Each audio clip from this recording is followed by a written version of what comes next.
The radar screen flickered with 17 hostile contacts, but Lieutenant Commander Kestrel, Phantom, Voss wasn't looking at the threat board.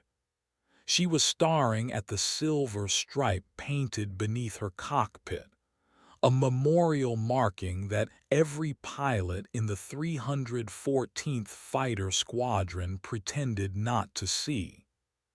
The stripe honored the dead, but today it felt like a target painted on her fuselage. "Phantom, you're drifting left," came the voice through her headset. Captain Jake Morrison's F-22 Raptor maintained formation 3,000 feet above her aging F-16 Fighting Falcon. The mockery in his transmission was subtle, professional, but unmistakable. "Stay in the pocket, sweetheart." Voss adjusted her heading without response. The Indian Ocean stretched endlessly below, its surface reflecting the late afternoon sun like hammered steel. Somewhere in that vast expanse, a Chinese carrier battle group was conducting routine exercises that had Washington's satellites burning over time. Today's patrol wasn't routine. It was a message written in contrails and afterburner flames. "Control, this is Sidewinder lead." Morrison's voice crackled through the squadron frequency. "Package is holding steady at Angels 25. No joy on surface contacts." The reply came immediately. "Sidewinder lead, maintain current heading.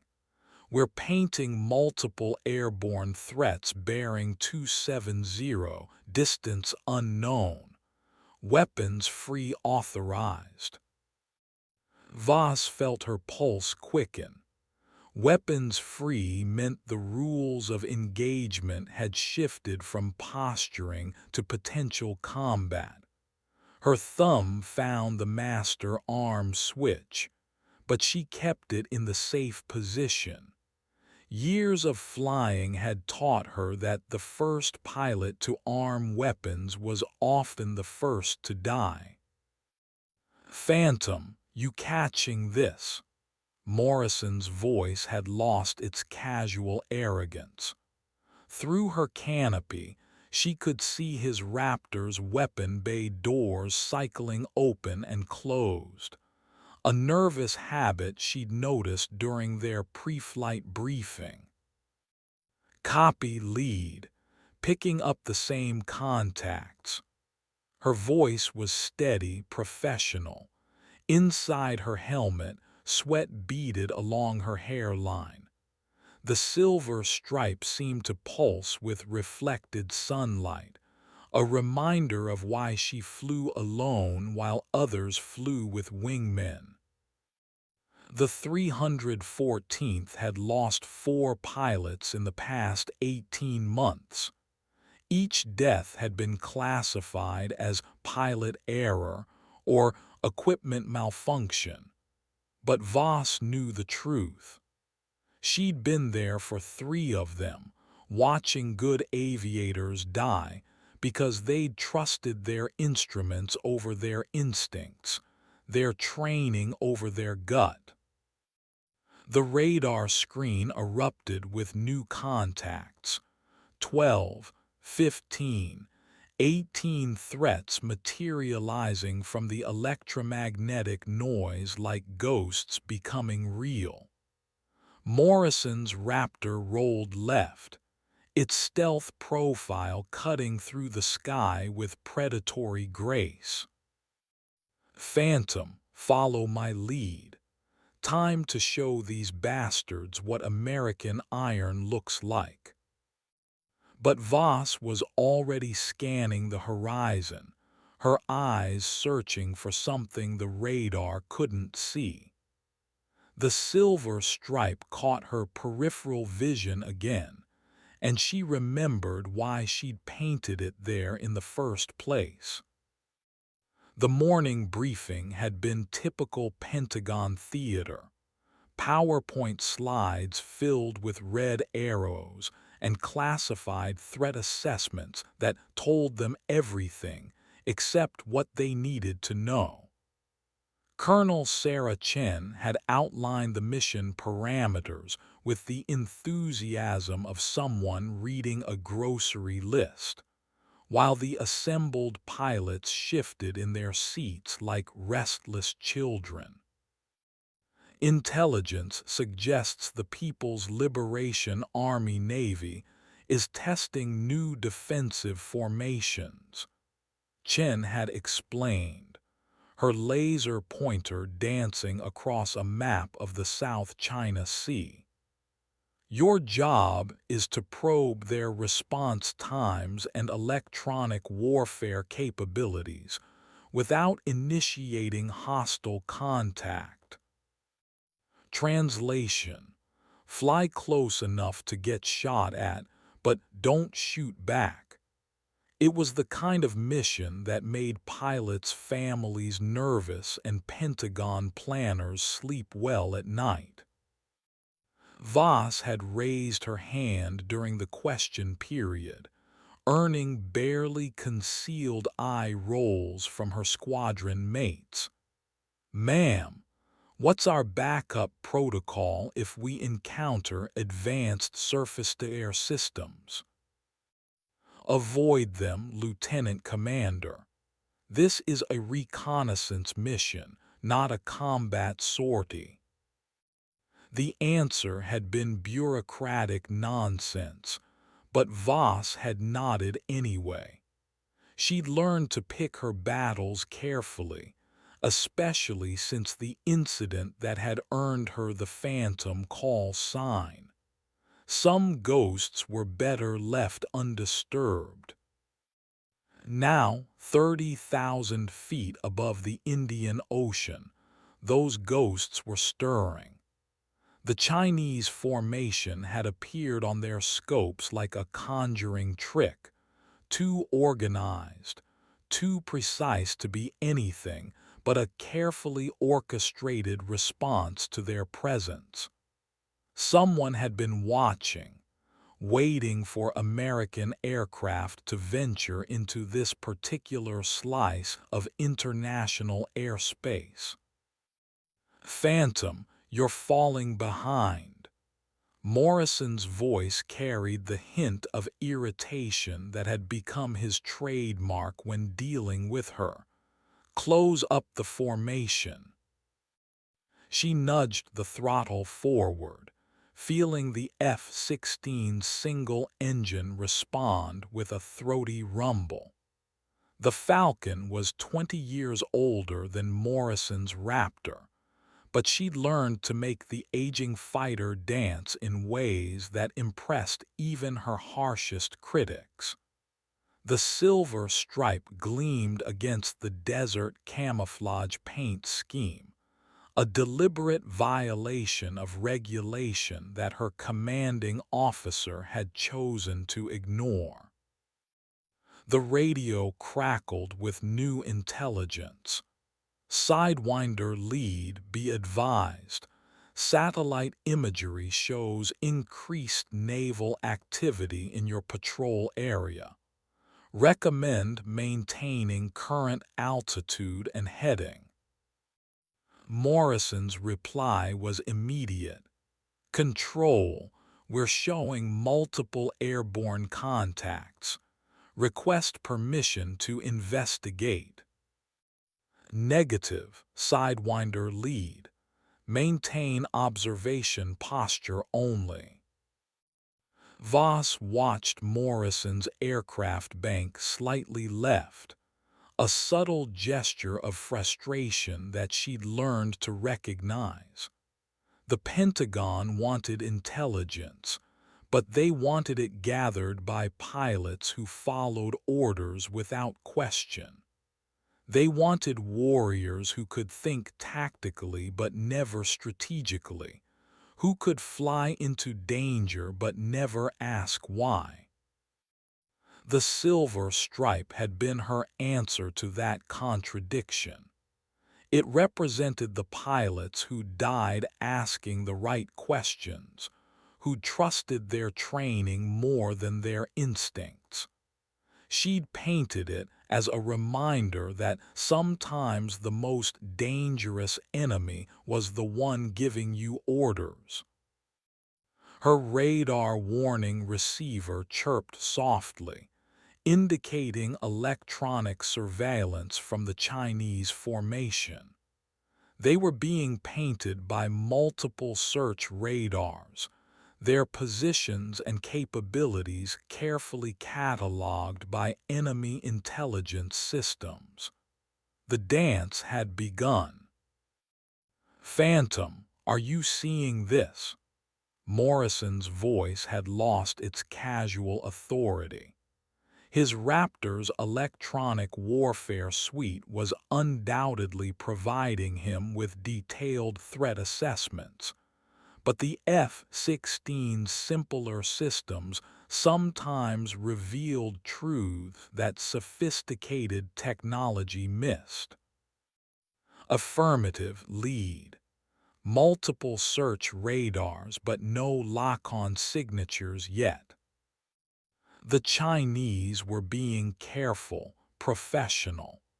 They were gathering intelligence just as aggressively as the Americans, but they were doing it with the patience of chess players rather than the urgency of fighter pilots. It was a subtle difference that could mean everything or nothing. Voss found herself studying the sky ahead, looking for the telltale glint of sunlight on canopy glass that would reveal enemy aircraft.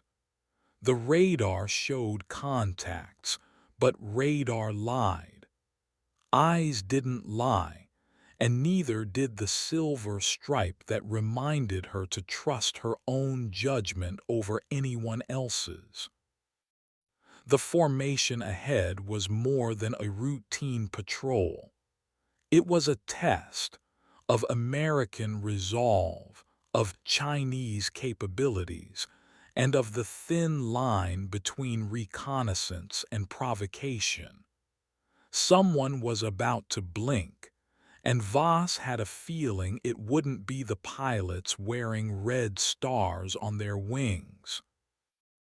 The communications frequency erupted with chatter as additional American aircraft joined the patrol. Two F-18 Super Hornets from the carrier USS George Washington appeared on Voss's scope, their call signs announcing them as Razor Flight.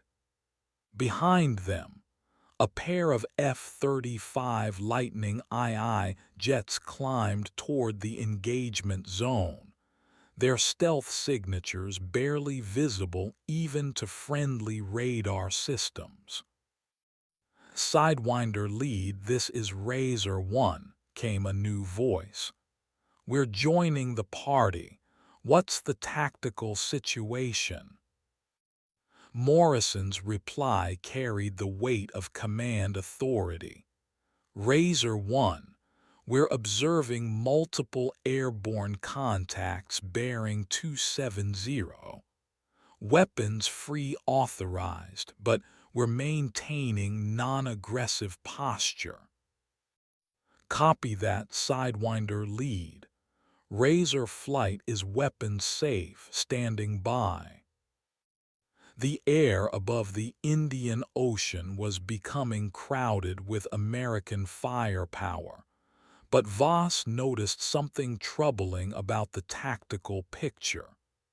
The Chinese formation hadn't moved, hadn't even acknowledged the arrival of additional aircraft. They were sitting in international airspace like a patient fisherman, waiting for something to bite. "Phantom, close up the formation," Morrison repeated. I want you on my right wing, tight spacing." She complied, but something about the tactical setup felt wrong. The Chinese contacts were too perfectly positioned, too ready for exactly this kind of encounter. It was as if they'd known the Americans were coming, had prepared for this exact scenario. The silver stripe seemed to pulse with reflected sunlight, reminding her of the pilots who died because they'd trusted the wrong information at the wrong moment.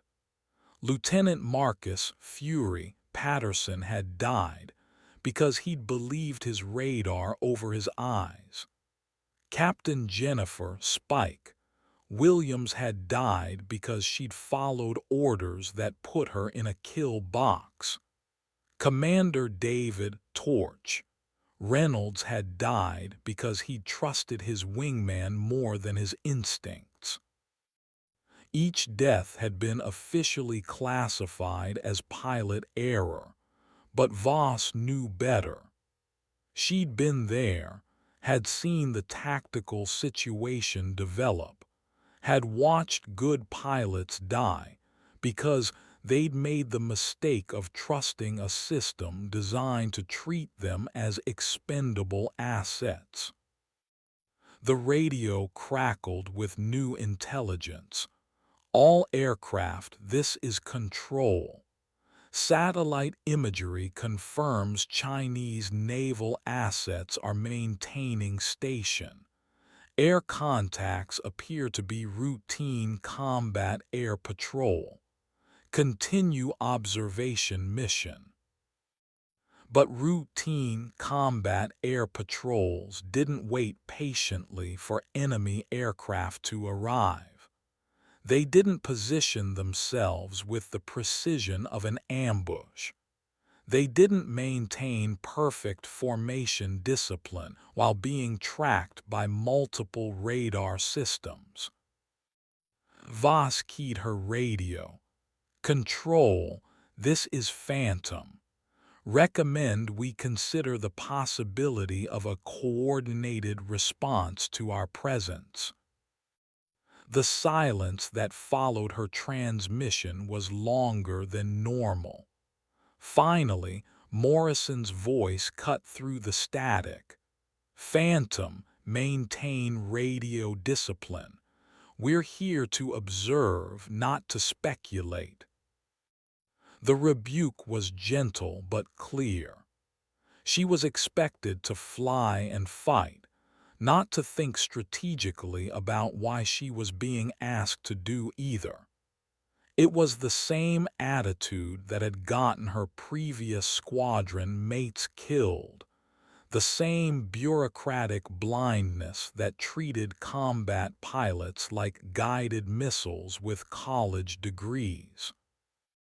The Chinese formation began to move. 18 aircraft peeled away from their holding pattern with the precision of a choreographed performance. Half climbed toward the Americans' altitude, while the other half descended toward the deck, creating a classic pincer movement that would force the American formation to choose between multiple threats. Sidewinder lead, this is control. Recommend immediate withdrawal to maintain non-aggressive posture. Morrison's reply was immediate. Control, we're being flanked by multiple contacts. Request permission to maneuver defensively. Negative, Sidewinder lead. Maintain current heading and altitude. Voss watched the tactical situation develop with the clarity of someone who'd seen it before. The Chinese weren't planning to shoot. They were planning to force the Americans into a position where they'd have to choose between retreating or escalating. It was a masterpiece of aerial chess, and the Americans were being played like amateurs. "Phantom, stay close." Morrison's voice carried the edge of uncertainty. "This is getting complicated." The silver stripe caught her eye again, and she remembered why she'd started questioning orders in the first place. The dead pilots of the 314th Fighter Squadron had trusted their leaders, had followed their training, had died because they'd believed that someone else was looking out for their interests. She keyed her radio. "Lead, recommend we consider our tactical options before the situation deteriorates further." "Phantom, maintain formation. We're following the flight plan."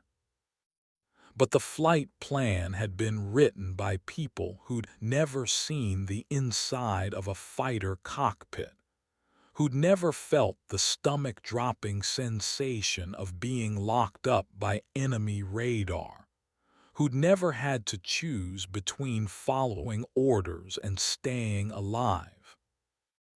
The Chinese formation was closing from 3 directions, their movements coordinated by someone who understood both American tactics and American psychology.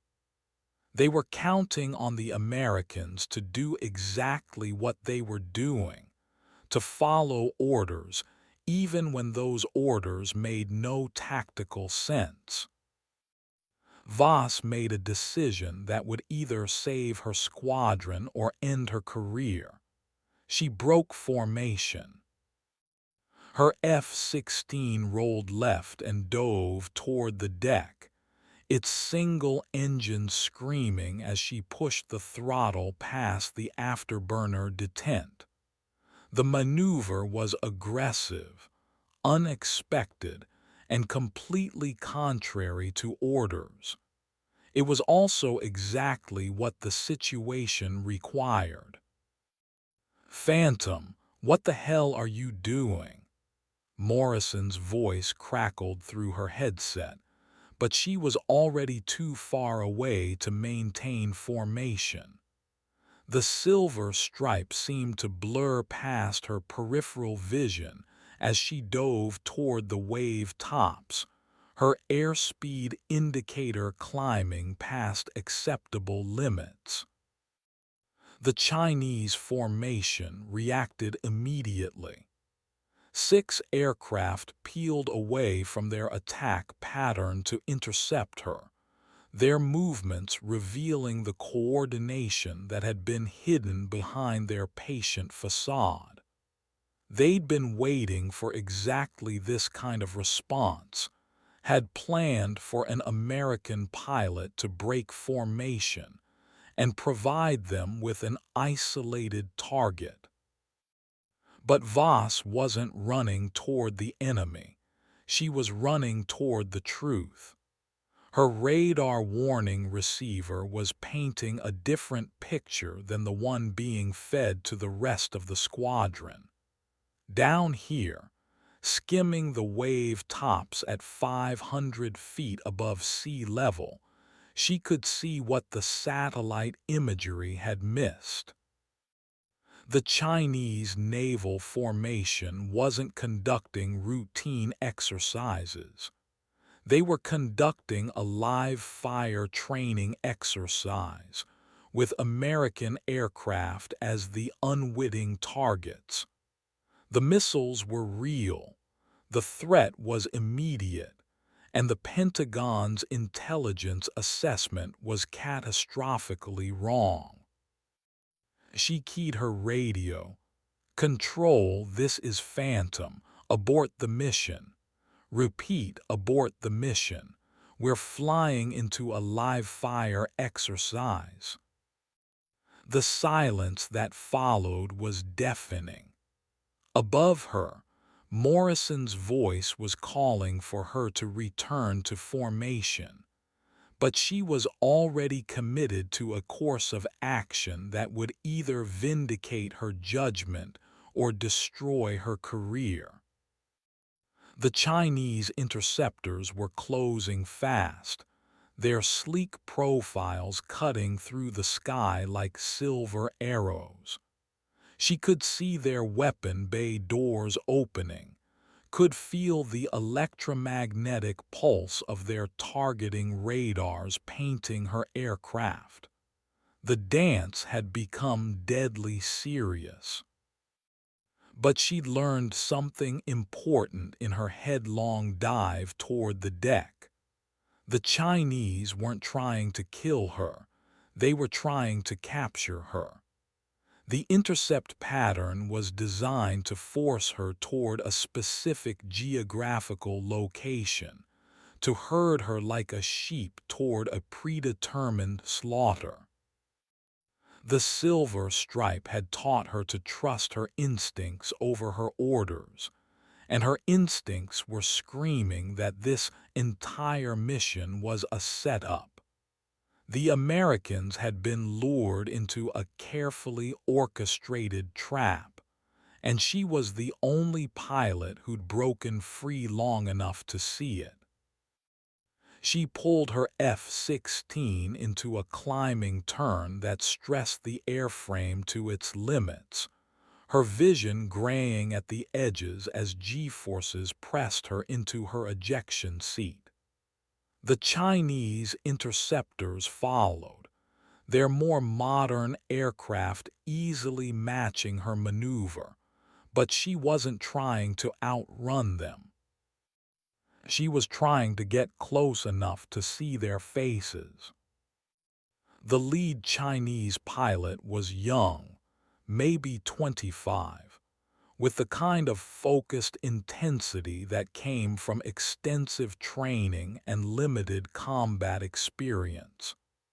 His aircraft was a J-20 Mighty Dragon, China's answer to the American F-22 Raptor. But she could see something in his formation discipline that suggested he was following a script rather than reacting to circumstances. Phantom returned to formation immediately. Morrison's voice was tight with controlled anger. "That's a direct order." She keyed her radio. "Lead, the Chinese are herding us toward a kill zone. We need to break contact and withdraw." "Phantom, you're seeing ghosts.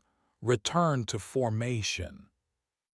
But the ghosts were real, and they were wearing the faces of pilots who died because they'd trusted the wrong people at the wrong moment. The silver stripe wasn't just a memorial. It was a warning about the price of blind obedience. The Chinese formation was executing a textbook intercept pattern, but it was a textbook that had been written specifically for this engagement. Someone had studied American tactics, had predicted American responses, had crafted a scenario designed to test the limits of American resolve without triggering a shooting war.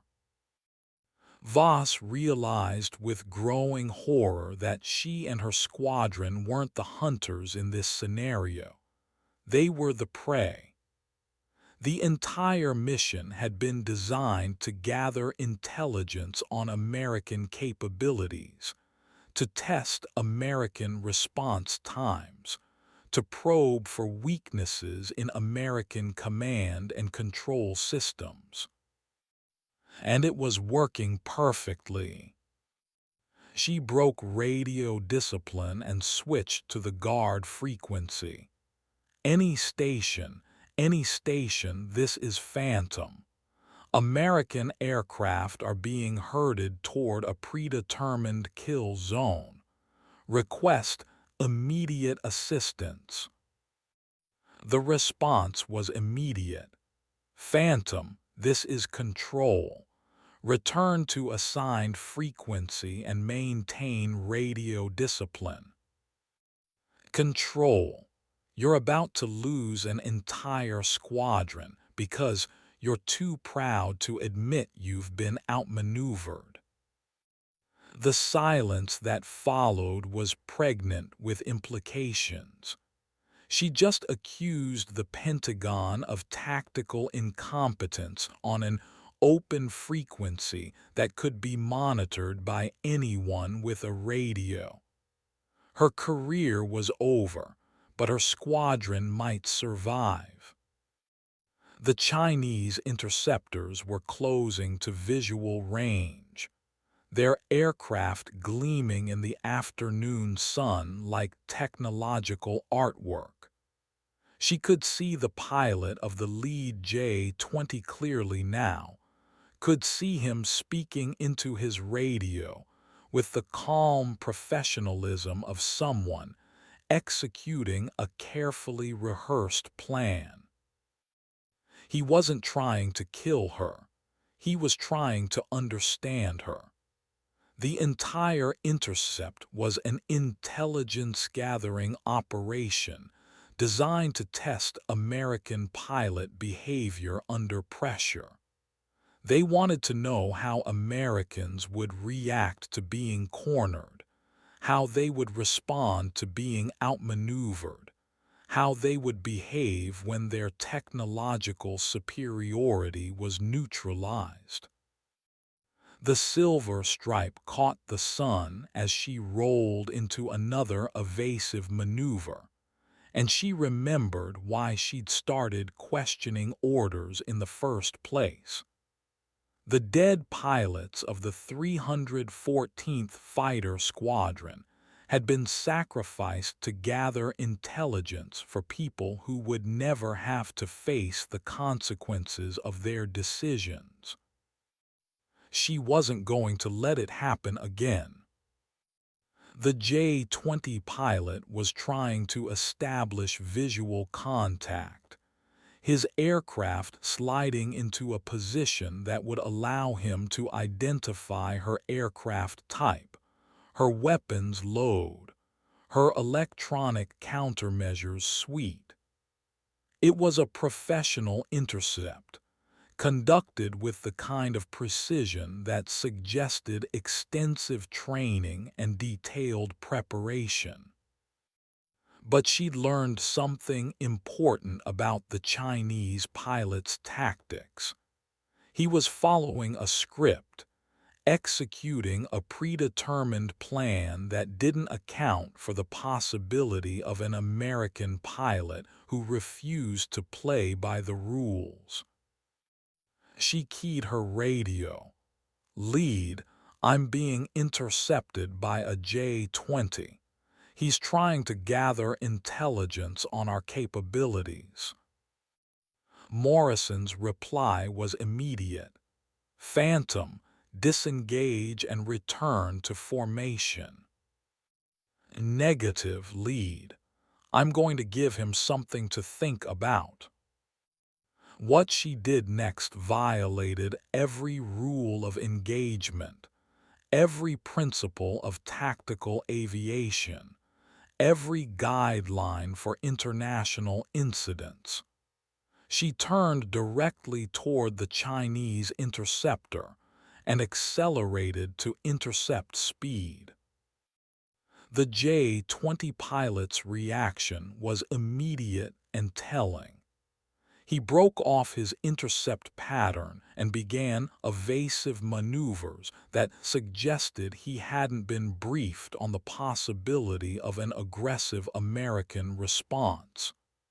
His aircraft was more advanced than her F-16, but his tactics were conservative, designed to gather information rather than engage in combat. She closed to within 1,000 feet of the Chinese fighter, close enough to see the pilot's face through his helmet visor.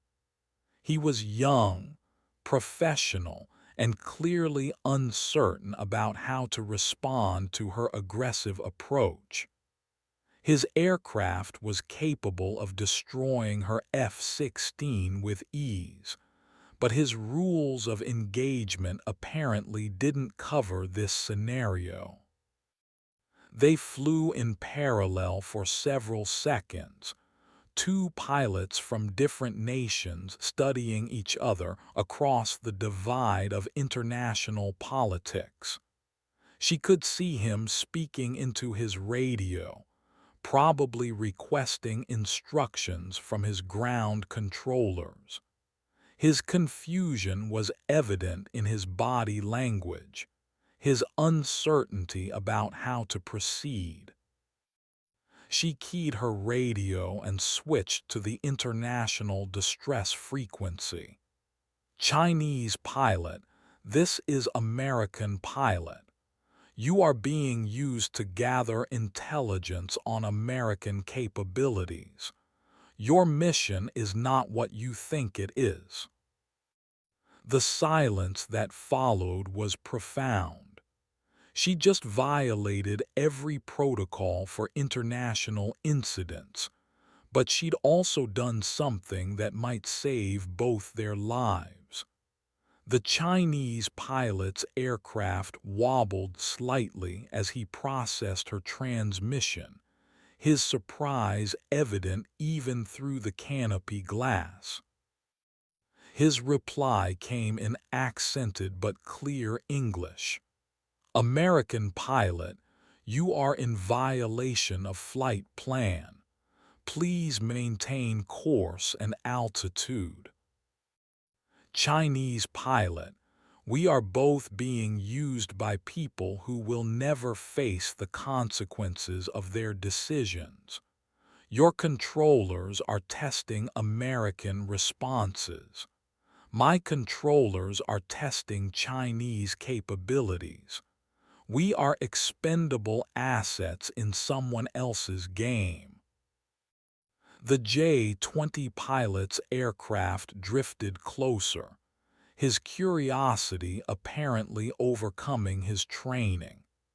She could see him more clearly now, young, intelligent, wearing the kind of focused expression that suggested he was beginning to understand the larger implications of their encounter.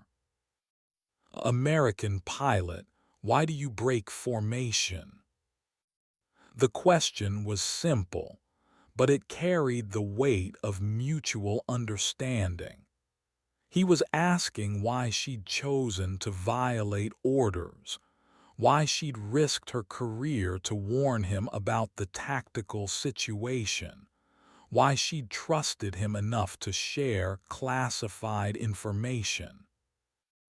She looked at the silver stripe painted beneath her cockpit, and she found her answer. Chinese pilot, my friends died because they trusted the wrong people. I do not want you to die because you trust the wrong people too. The radio silence that followed was longer than normal. She could see the Chinese pilot processing her words, weighing them against his training and his orders. His aircraft maintained perfect formation with hers, two fighters from opposing nations flying together in a moment of mutual respect. Finally, his voice returned. American pilot, thank you for warning. I will remember this. The J-20 peeled away from her aircraft with the grace of a ballet dancer, its pilot executing a perfect separation maneuver that left them flying in opposite directions. She watched him disappear into the distance, his aircraft becoming a speck against the vast blue sky. But something had changed in the tactical situation. The Chinese formation was withdrawing, their carefully orchestrated intercept pattern dissolving as aircraft peeled away from their attack positions. Someone had made a decision to de-escalate, to step back from the brink of an international incident. Her radio crackled with Morrison's voice. "Phantom, what the hell just happened?" Lead, the Chinese pilot, was following a script. When I broke the script, he had to improvise. It turns out he's a professional pilot, not a political fanatic. Phantom, you just violated about 15 different regulations. Copy that, Lead, but we're all going home today. The return flight to base was conducted in radio silence, each pilot lost in their own thoughts about what had just transpired. The mission had been a success in the narrow sense. They'd gathered intelligence on Chinese capabilities and demonstrated American resolve. But it had also been a failure in the broader sense. It had revealed the extent to which both sides were willing to risk human lives to score political points. Voss found herself thinking about the Chinese pilot, wondering if he would face the same kind of career consequences that she was likely to encounter. He'd broken his own rules by engaging in unauthorized communication with an American pilot, had demonstrated the kind of independent thinking that military organizations often found threatening. The silver stripe seemed to pulse with reflected sunlight as she flew toward home, a reminder that some prices were worth paying. The dead pilots of the 314th Fighter Squadron had taught her that blind obedience was often more dangerous than thoughtful disobedience, that following orders without question was sometimes the most insubordinate thing a pilot could do. She keyed her radio. Lead, requesting permission to break off for individual navigation to base. Morrison's reply was immediate. Negative, Phantom. You're staying in formation until we're on the ground. Copy that, Lead. But she'd already made her choice. The silver stripe represented more than just the dead.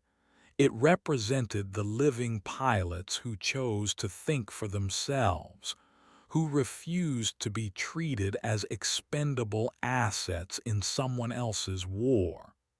She'd worn it into combat, and she'd brought it home again. The base appeared on the horizon like a mirage, its runway lights twinkling in the gathering dusk. She could see the crash trucks and emergency vehicles already positioned along the flight line, their crews preparing for whatever political fallout might result from the day's events. But she'd learned something important about the nature of courage. It wasn't the absence of fear. It was the willingness to act in spite of fear, to make the right choice even when the consequences were uncertain. The Chinese pilot had demonstrated the same kind of courage, had chosen professional respect over political orthodoxy. As she turned final approach, she caught a glimpse of the silver stripe in her peripheral vision. It was no longer just a memorial to the dead. It was a symbol of the living pilots who refused to be defined by other people's expectations, who chose to think for themselves even when thinking was dangerous. The wheels touched down with a gentle thud, and she was home. But the real journey was just beginning. The debriefing room was stark and windowless, its fluorescent lights casting harsh shadows across the assembled faces. Colonel Chen sat at the head of the table, her expression unreadable as she reviewed the mission reports. Morrison occupied the seat to her right, his flight suit still bearing the sweat stains of combat flying. Voss sat alone at the far end of the table, her hands folded calmly in her lap. "Lieutenant Commander Voss," Chen began, her voice carrying the weight of official disapproval. "Would you care to explain why you broke formation during a routine patrol mission?" The question was a trap, designed to elicit either a defensive response or an admission of guilt. Voss had been through enough debriefings to recognize the technique, had learned to navigate the bureaucratic minefield that surrounded any deviation from approved procedures. "Ma'am, I observed tactical indicators suggesting that the Chinese formation was executing a coordinated intercept pattern designed to isolate and engage American aircraft. I maneuvered to confirm this assessment and to gather intelligence on their capabilities." Chen's expression didn't change, but something in her posture suggested that she'd been expecting a different answer. "Lieutenant Commander, you violated direct orders by breaking formation. You engaged in unauthorized communication with enemy aircraft. You compromised operational security by revealing classified information on an open frequency." Each accusation was technically accurate, but they missed the larger truth about what had happened over the Indian Ocean. Voss had prevented an international incident by refusing to follow orders that would have resulted in the loss of American aircraft and the escalation of tensions between two nuclear powers. "Ma'am, I exercised tactical judgment in a fluid situation. The Chinese formation was not conducting routine exercises.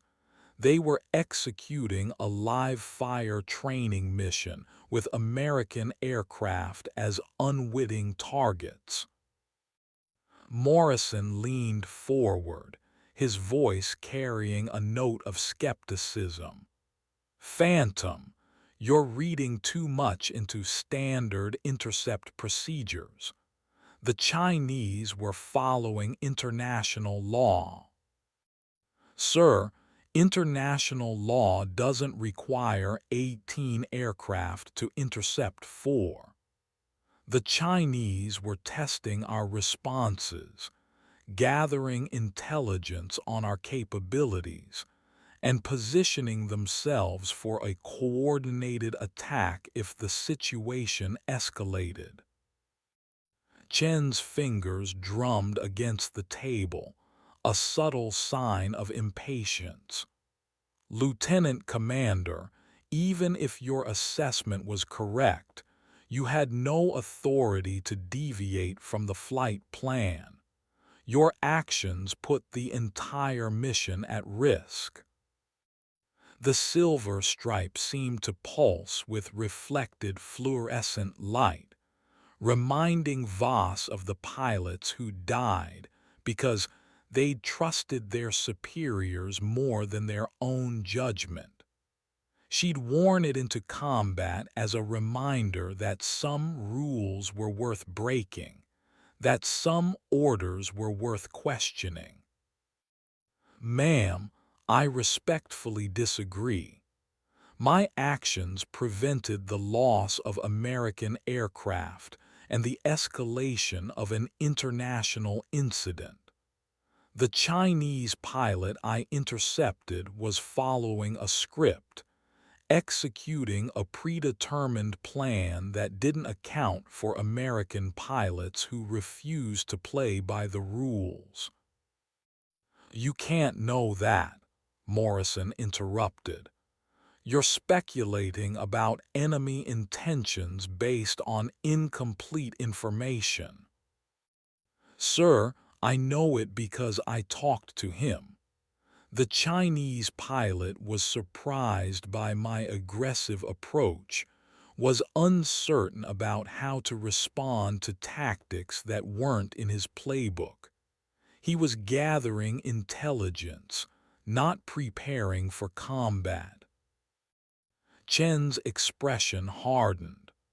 Lieutenant Commander, you communicated with enemy aircraft on an open frequency. You revealed classified information about American capabilities. You violated operational security protocols that exist to protect American lives and interests. The accusations were serious, potentially career-ending.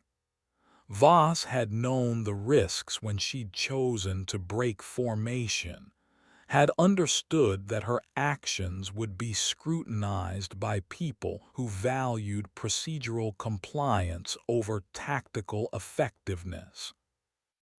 Ma'am, I communicated with a professional pilot who was being used by his superiors just as we were being used by ours.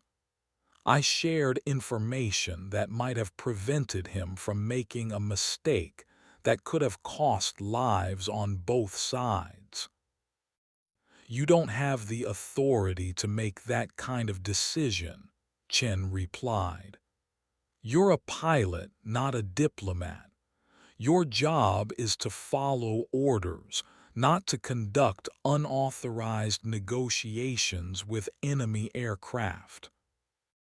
The silver stripe caught her eye again, and she remembered why she'd started questioning orders in the first place. The dead pilots of the 314th Fighter Squadron had followed their orders, had trusted their superiors, had died because they'd believed that someone else was looking out for their interests. Ma'am, my job is to bring my aircraft and my squadron home safely. Everything else is secondary. The silence that followed was profound. Chen's expression suggested that she just heard something that challenged her fundamental assumptions about military hierarchy and pilot responsibility. Morrison shifted uncomfortably in his seat, his loyalty to the chain of command warring with his respect for Voss's flying abilities. Lieutenant Commander, Chen said finally, your actions today will be reviewed by higher authority. You're grounded pending the outcome of that review. The words hit her like a physical blow. Grounding was the ultimate punishment for a pilot, the bureaucratic equivalent of death.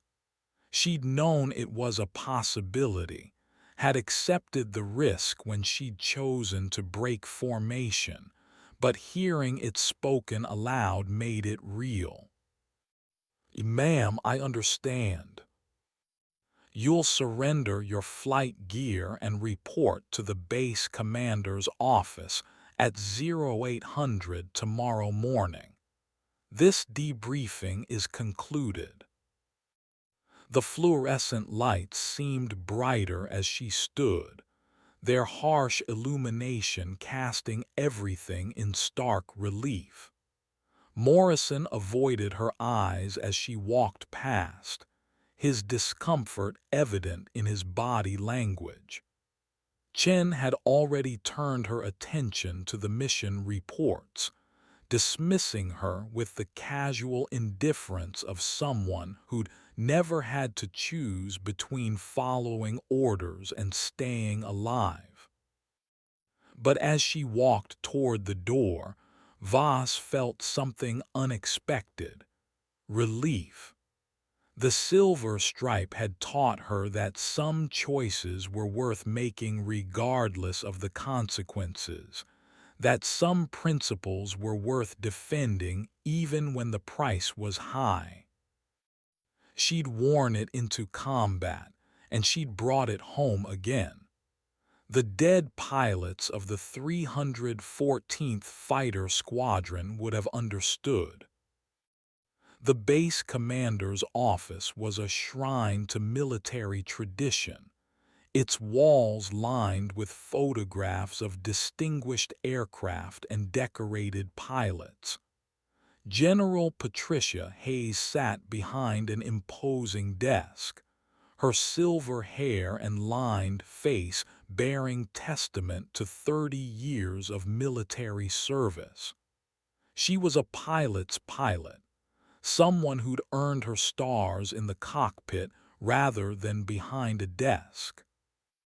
"Lieutenant Commander Voss," Hayes began, her voice carrying the authority of someone who'd commanded respect rather than demanded it.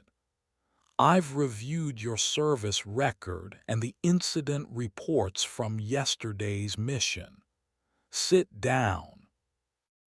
Voss took the offered chair, her hands folded in her lap.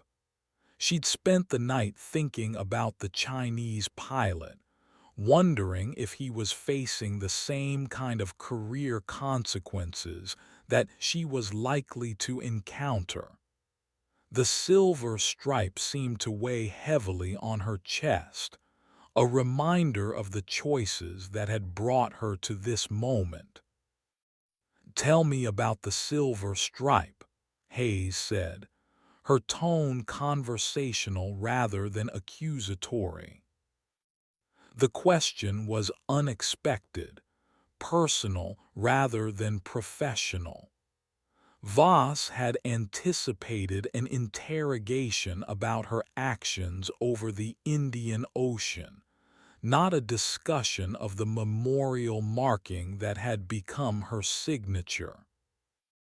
"Ma'am, it represents the pilots we've lost, the ones who died because they trusted the wrong people at the wrong time."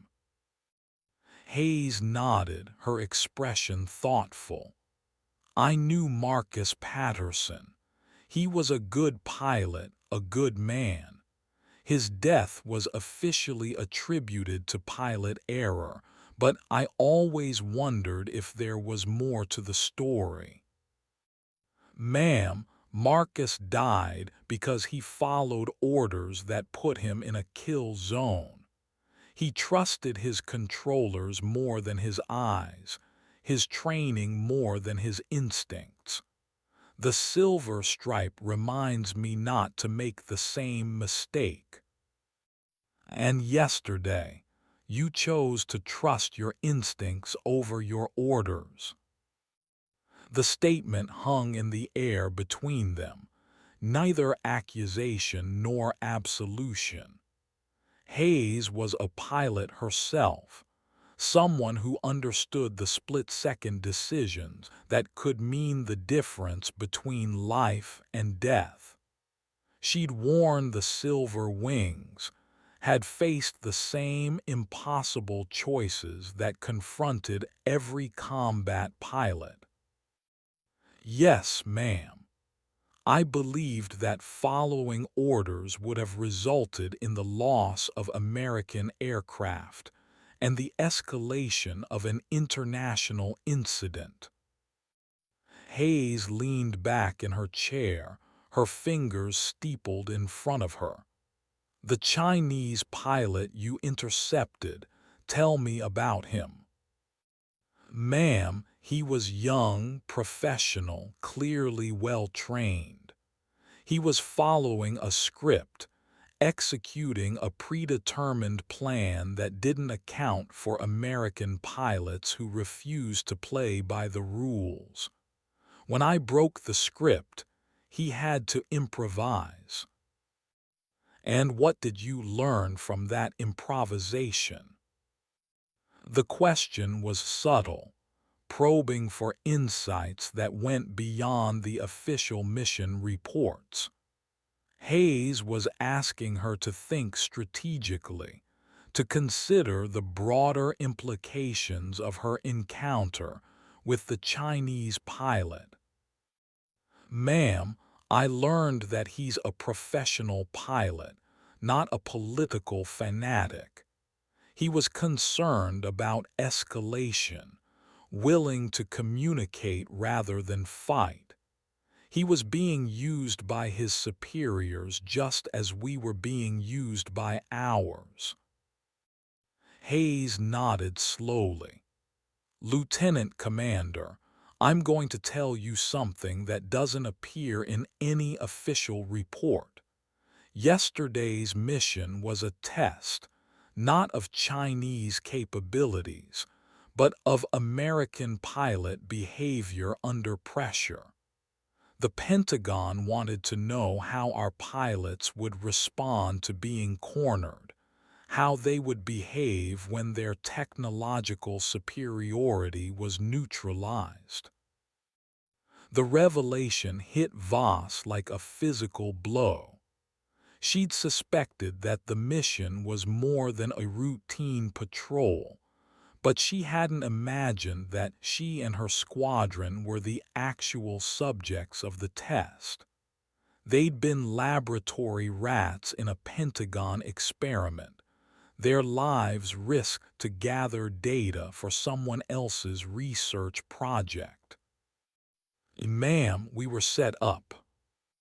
You were tested, and you passed in ways that the test designers never anticipated.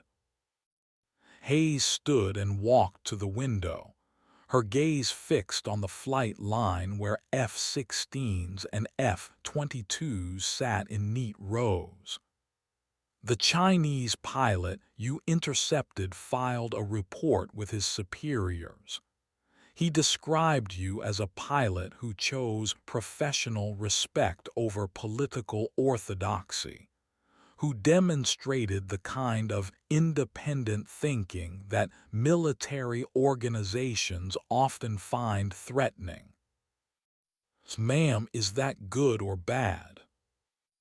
That depends on whether you believe that pilots should be guided missiles with college degrees, or thinking human beings capable of making complex decisions under pressure.